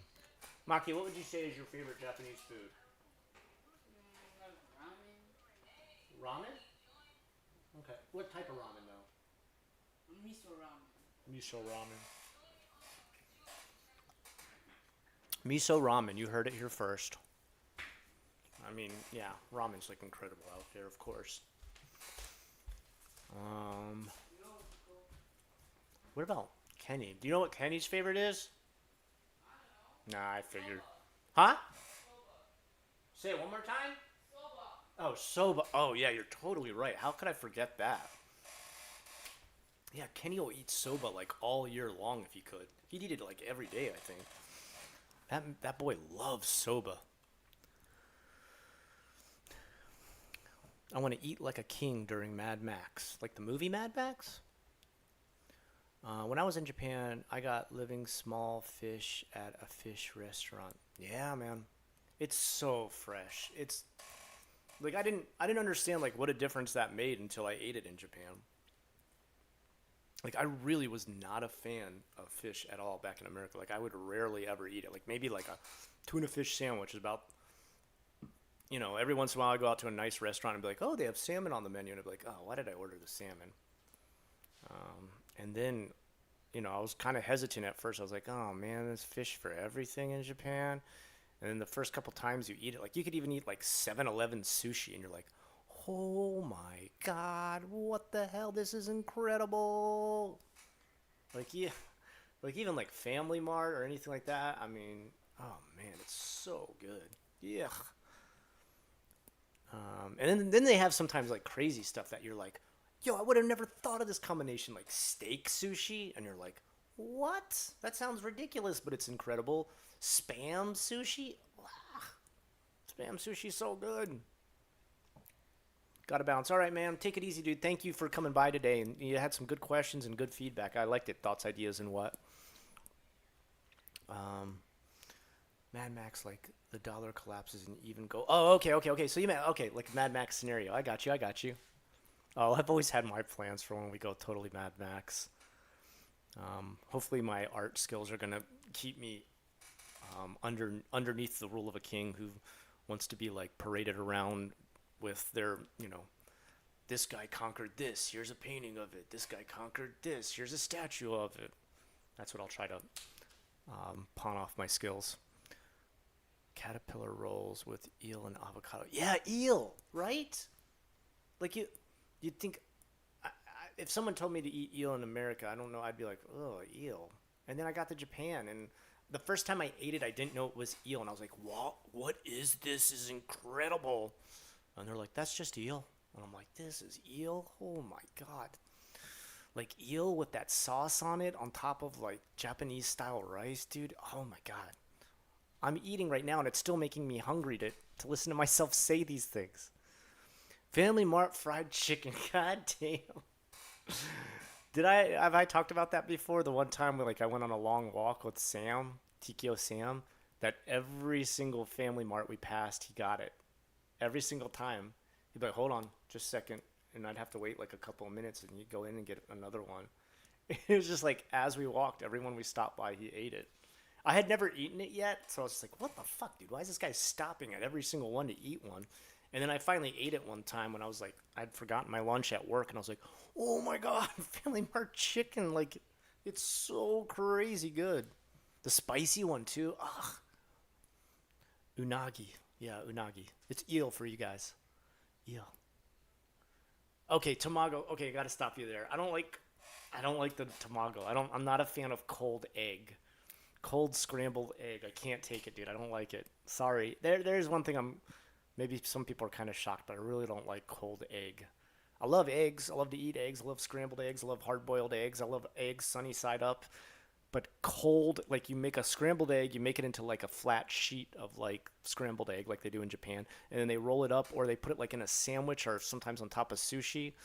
I hate it. I hate it in any way possible when it's cold. My eggs can't be cold. I can't. Well, unless it's a hard-boiled egg, that's okay. But otherwise, oh my god, no, fuck no, dude, I can't. Ugh. Hey Scott, lately I have been blasting 90s rock music and some comfort music for me. Have you listened to old music that throws you back? Oh yeah, of course, man. There's stuff that's like I feel guilty to even mention it, like listening to Papa Roach or I don't know. I can listen to like really old Limp Bizkit, like back when they made $3 Bill, y'all. That was like, I mean, I'm from Jacksonville. Like, I went to school. I went to school with the bassist from Limp Bizkit. So back when they were like more like heavy metal, like that's I was really into it. I mean, you gotta. I was only like a sophomore in high school during that time, so you gotta give me a little bit of a break.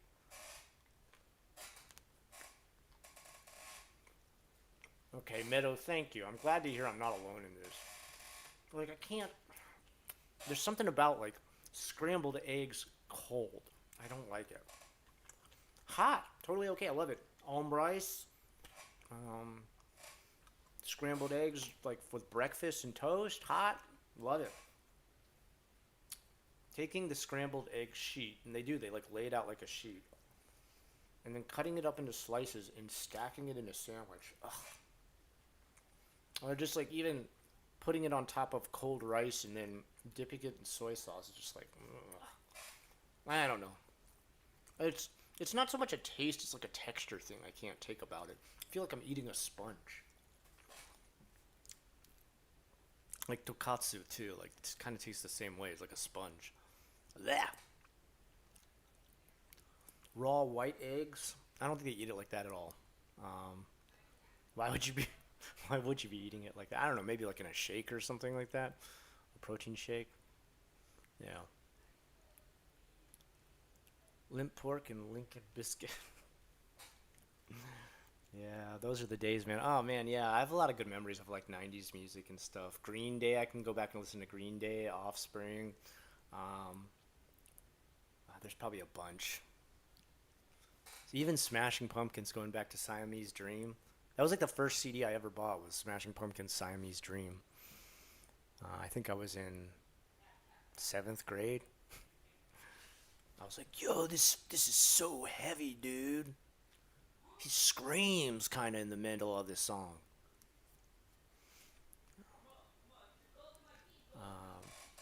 Yeah, cold egg, man. Hard boiled is the only thing I could do. Hard boiled cold makes sense. Like it tastes really good. Put a little bit of salt on it, and it's excellent. But after it's been scrambled, I just feel like to scramble it, you had to crack it open and cook it. So why are you letting it get cold? Stop. Get some help. All right. Is there Japanese food you never got used to? Yeah, yeah, natto. I never really got used to natto. I know there's some people who swear by natto. They're like, "Oh yeah, but you get over the smell and you start to love the taste." I tried it like multiple times. Like I'd be like, "All right, I think I'm just being too picky, Scott. Like you need to like everybody in your family loves this. Well, what are you doing? Get it, stir it up into the rice again. That's big sticky mess. Start to take my first bite, and I'm like, okay, just ignore the smell, just get it down, and then I'm like, oh no, no, this still tastes awful, and the texture's like, it's like wood chips and glue. What are you eating? This isn't like human consumption type stuff. And and I guess I don't know if this really counts because I mean they make this in other countries too, but liver, I, I can't do it. There's liver because I used to work in art school. I had to take a ceramics class, and I remember the smell and the texture of cold ceramic before it's been hardened in a kiln is almost the same as liver. And I'm just like, I wouldn't eat the clay in art. I'm not going to start eating the clay now that you supposedly call it food. Um, yeah, I could never get over that liver. Liver just smells and tastes so bad. Yeah, natto. What else? Is there anything else I never really got into?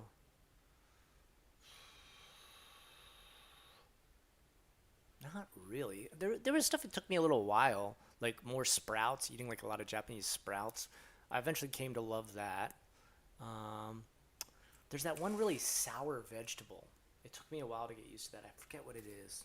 It's almost like zucchini, but it's like bumpy and stuff. I don't know what it's called. I forget what it's called. Or like okra. I never liked okra in America, and like we have okra a lot in um, Florida, like deep fried okra and stuff like that. I never really like it, but okra added to miso soup is pretty incredible.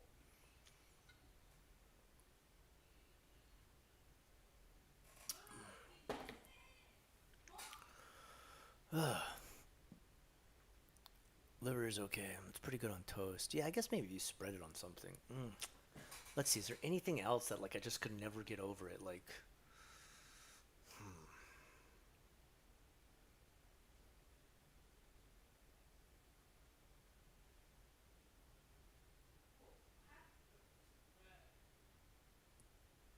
yeah, okra is incredible in miso soup.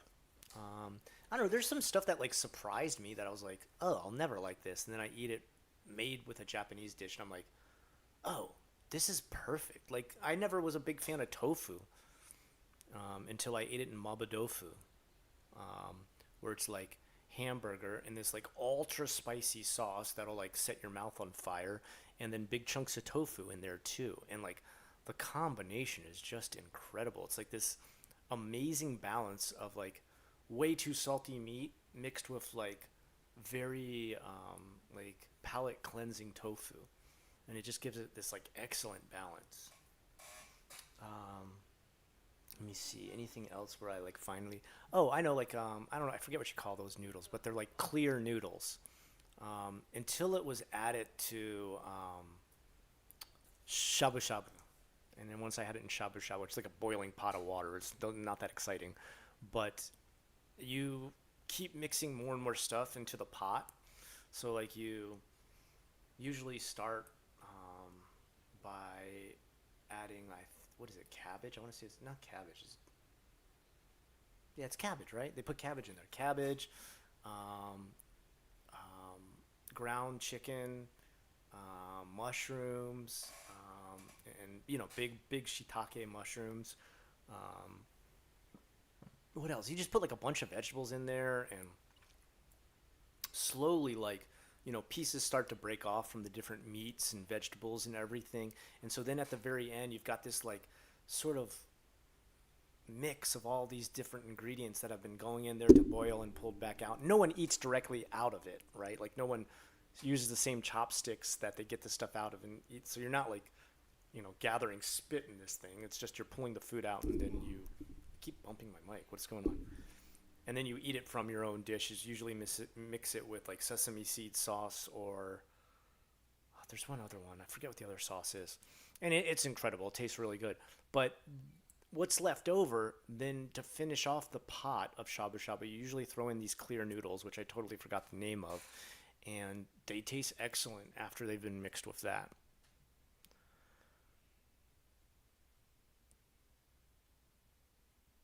It's nice to talk about whatever. One time I asked, yeah, it's always good to just have like down to earth, everyday explanations and conversations about even common stuff like food.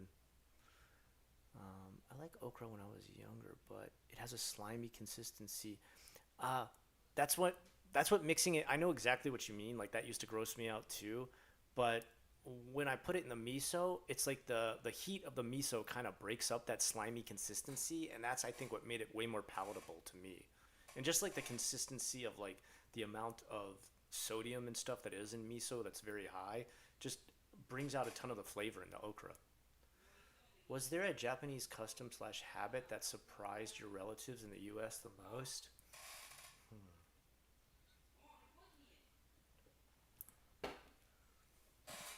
I'd say like one of the big ones, and maybe this happens to like everybody, is like um, if you move a dish with chopsticks, it's like considered incredibly rude. Um, I think they were surprised to find out that that was because you have a special set of chopsticks for a funeral, and you use those chopsticks to move around like an urn full of dust and bones, or ash and bones, not dust. And so, like, to do so at the dinner table is considered like ultra disgusting. Because I think one time I saw that happen, I was like, oh, hey, like, it's okay, you can do it in front of me, but just so you guys know, like, never do that, like, if we go to Japan, because, like, people are going to look at you like you're an animal.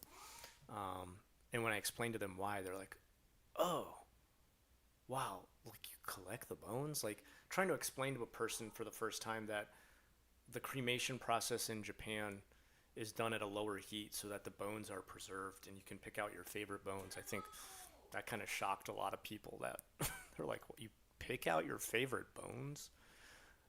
That was a custom that people were like, what? And I mean, the first time I ever experienced it, I mean, it was like I mean, I'd say that was whenever anybody asks like what was your biggest culture shock, that was probably the biggest. Like the first funeral I ever went to, and I remember thinking like, that's weird. You guys haven't put the body in that long. Are you sure it's already ash? And then they pull it out and it's just the full skeleton. I'm like, oh my god, it's not ash at all. It's like a science skeleton.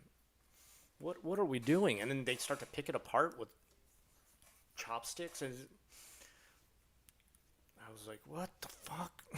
I mean, like, I understand why. Like after it's explained to me, because my brother-in-law is like a Buddhist priest, and like the aspects of like why you do it, and that like the neck bone actually is like the shape of Buddha and stuff like that. And I was like, oh, okay, all right. I got, like different strokes for different folks. I got to understand other customs. If I try to explain the idea of transubstantiation within the Catholic Church to, you know, those who are Buddhists and Shintoists, I think they'd be like, yo, what the you think you're drinking his blood and eating his body? Like, what the So I imagine it's something like that. Shirataki noodles, that's what it is. All right, was there a Japanese? Oh, okay, now we got that one. Glass, glass noodles. Is it glass noodles? Is that what they're called? Glass noodles? I wonder. I'll look up the name sometime. I didn't really eat them that often, but when I did finally, I realized mixing it into shabu shabu. Kakuse, what's up?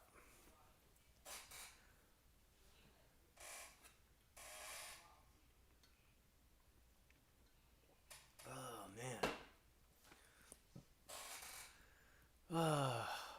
Starting to feel the tiredness kick in.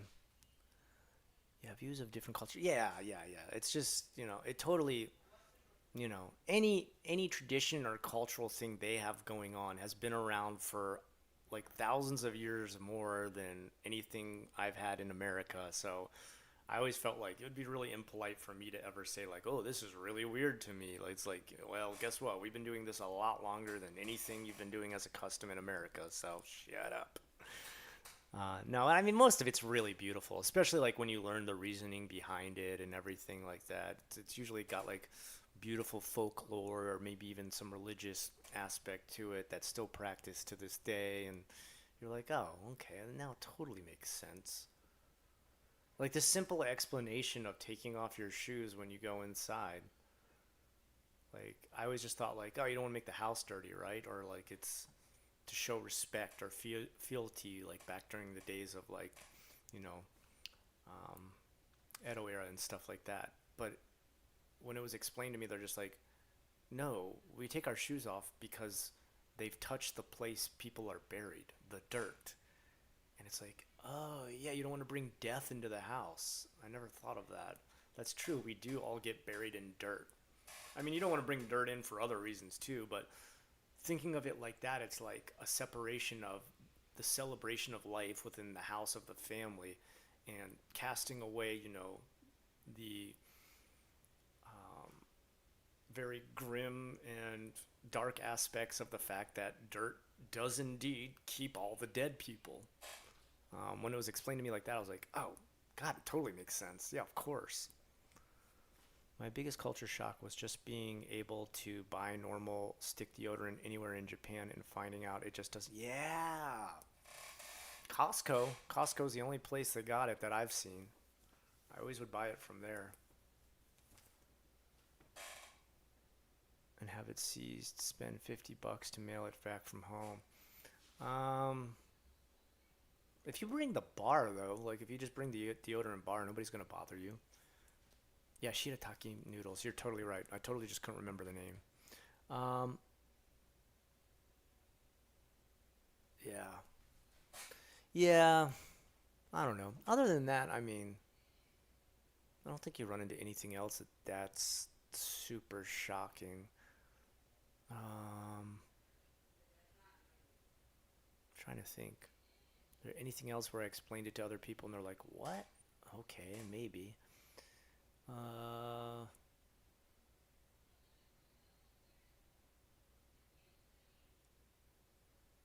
I guess understanding the history of like why they put salt at the door, that was kind of interesting. Like people would always ask me about that. They'd be like, "Well, how come every place we go has got salt in front of the door?" And you're like, "Oh, well, it's good luck." And you're like, "Why?" But then when you explain the reason behind it, they're like, "What?" So it's like, and correct me if I'm wrong about this, but the way I remember it, that way that it was told to me, was that a long time ago in China when an emperor would have like, I don't know, 100 different concubines. Um, he would choose which one he would sleep with every night. And the way he would choose this famous guy who did this, I don't even know his name or anything like that. Um, he would get onto his pet ox, and he would let his pet ox lead him to, I guess, because they each had like their own little hut or whatever within the walls of his emperor land. I don't know what the hell you want to call it. Um, and so he would let the ox choose. So the ox would like just randomly walk around and be like, "Oh, there you go." And if someone didn't get chosen like for a long time, like let's say he went like 2 or 3 months without sleeping with someone, and he was like, don't want this person anymore. Let's go have him. I could be wrong, but I'm pretty sure you just like have him killed or like executed or like thrown to the street. I don't want this concubine anymore. Life was cheap back then. It was awful, right? So one of the concubines who was like above average intelligence, knew that ox loved salt. So she took a bowl and put it in front of her little hut that she was in, and the ox would almost 100% come to her tent every single night. And she got to survive the longest and eventually wed to him and everything like this. And so that's the significance. Yeah, and salt keeps the bad spirits away too. Apparently, and look, I've never seen this happen. If a bad spirit does want to try and enter your abode, um, the salt will stop it. But if it does, the salt will turn like pitch black, and you have to throw it out. Onsen before bed is great. I feel maybe that was something that did surprise me. Like in America, we stopped taking bath. Well, I don't know. At least within my family, like after a certain age, we're just like baths are for babies. Like you only take a shower now, um, and you get like away from baths completely. Like, and then in Japan, they're like, if you don't take a bath, like you're gonna end up like sore and like stiff and not be able to move properly. What are you doing? Like you need to take a bath. Like even like the shittiest, smallest apartment has a bath. Well, I mean, there's some that like only have a shower, but it's pretty common that they all do. Even if like you'd have to squeeze your knees all the way to your chest to be able to fit into it, they have a bath. And until I had like a bad back injury one time, it wasn't an injury. Like I did something where all the muscles in my back like seized up, and it was like so stiff I could barely walk. Um, and that's what they recommended. They're like, you need to go to like an onsen, or you need to go like take a super ultra hot bath every night. And I thought like, how the hell is that gonna help? In America, they just give me painkillers for it. Well, sure enough, like 2 or 3 nights in a row going to those onsens for my back. I mean, it really did fix everything without the use of medicine at all. And I don't know why in America more doctors don't recommend stuff like that. Like, look, I'm just a dumb layman who doesn't know like how medical stuff works at all, right? So that's just me being a dumb, you know, I don't know nothing about medicine type of guy. But I don't understand why you want suggest homeopathic remedies such as that rather than, well, I guess some OxyContin will take the pain out of your back. I don't know. Milk after an onset. I don't completely understand the Japanese reason behind that. Not only is it's not just milk, it's got to be like ice cold milk, like ultra cold. I think I could be wrong, but I think what it is that combination like really like sends you straight towards sleep. Like number one, they keep the milk ultra cold because like your body's like ultra heated up from the onsen. And then I have heard before that like drinking milk before you go to bed will make you sleep easier because your body wants to like shut you down for a bit to process the milk. Um, and I guess maybe that's what it is. Like that's what the combination. That's why they're doing it because they'll be like, oh well, if I do this, then I'm really gonna go to sleep easy. I don't know. Got to take off. Yeah, actually, you know what? I'm starting to feel burned out from, not from you guys or talking or anything, but just like after I just ate a massive meal. I do chores like all morning long, and then I usually sit down and eat like a massive amount of food because I only eat like one time a day. And then, yeah, my body's like, yeah, you need to take a nap. I'm gonna probably cut it right here. I mean, a grocery and other stores, all the products sold out, and it lasted months, even in cities far from the epicenter. Something that surprised me was that after 2011 earthquake, everywhere, that was crazy. Yeah, that was kind of crazy. Yeah, I don't know. It kind of really, Aaron, that reminded me more of like hurricanes in Florida. That's what I felt like, because that always happens in Florida. Uh, I think it is an industry that just recommends what they think, but not what the science says, though. The healthcare industry. I think they recommend what gets them the most money a lot of the times, too. I'd suggest you don't want to become dependent on melatonin subs. Andrew Huberman made a video about how to fall asleep. You might want to watch it and try. Yeah, work on that bodybuilder body, bro. Yeah, sleep's important, man. Like sleep, I feel like sleep's like really, really, really important.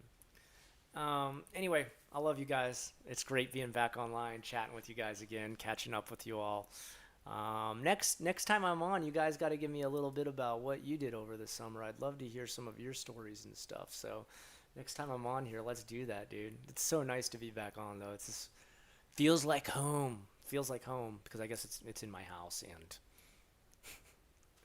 But you guys are awesome. I love you all. Take it easy. Members vid out tomorrow, and I hope to talk to you guys again.